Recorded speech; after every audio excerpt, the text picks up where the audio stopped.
Saudara-saudari yang terkasih, selamat pagi berkah dalam.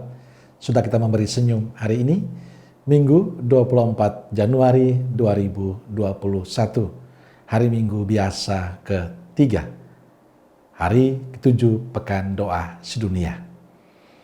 Mari kita awali permenungan kita hari ini dengan tanda kemenangan Kristus. Dalam nama Bapa dan Putra dan Roh Kudus. Amin.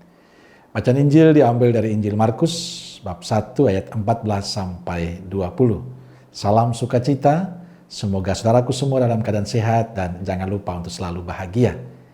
Tetap mengenakan masker, jaga jarak dan mencuci tangan. Saudara terkasih, setelah Yohanes ditangkap dan dipenjara, Yesus memilih para pewarta baru, yakni para rasulnya, untuk melanjutkan karya pewartaan kerajaan Allah kepada semua orang.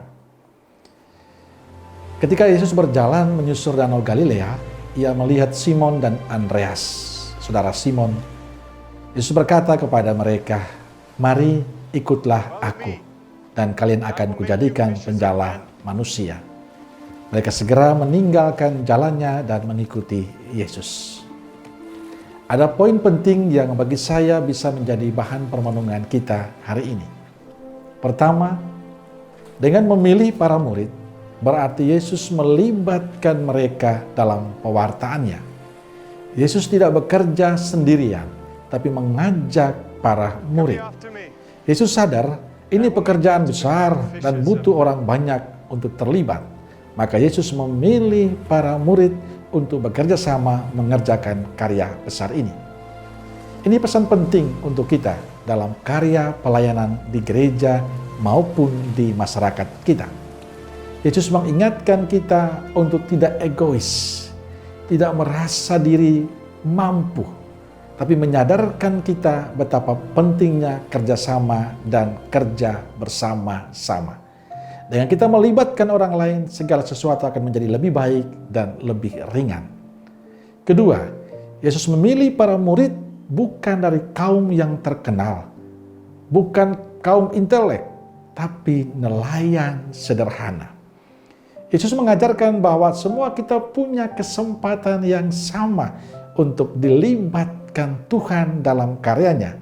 Apapun profesi kita, apapun status kita, apapun pekerjaan kita, mau guru, petani, dokter, dosen, pengusaha, sopir, pemulung, atau apa saja, ibu rumah tangga, Tuhan tidak pernah melihat profesi kita. Semua kita dipakai Tuhan untuk menjadi pewartanya. Maka jangan mengatakan saya tidak mampu, saya tidak bisa. Kita harus jujur, kadang kita selalu memberikan alasan. Dan sebenarnya alasan itu hanya mau mengatakan, saya tidak mau.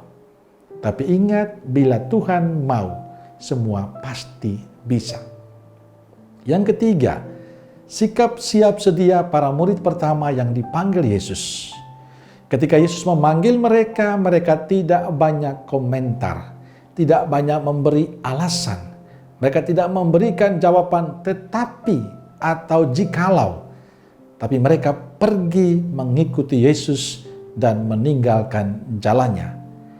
Ini menegaskan bahwa panggilan Yesus menjadi yang pertama dan utama bagi mereka.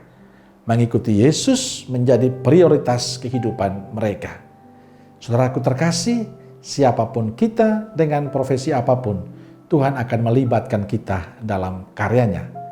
Yang Tuhan butuh dari kita bukan status kita, bukan kekayaan kita, bukan kepandaian dan kepintaran kita.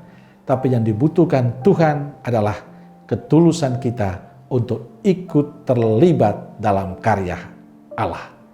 Yang dibutuhkan Tuhan pada saat kita dipanggil untuk tugas perutusannya, kita pergi mengikuti Dia tanpa memberi alasan.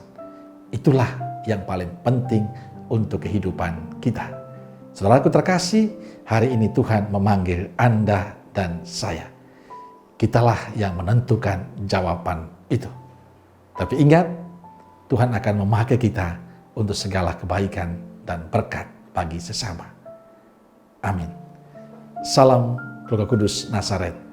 Dan semoga kita semua, keluarga kita, komunitas dan pekerjaan kita hari ini diberkati oleh Allah yang Maha Kuasa, Bapa, Putra, dan Roh Kudus. Amin. Berkah dalam.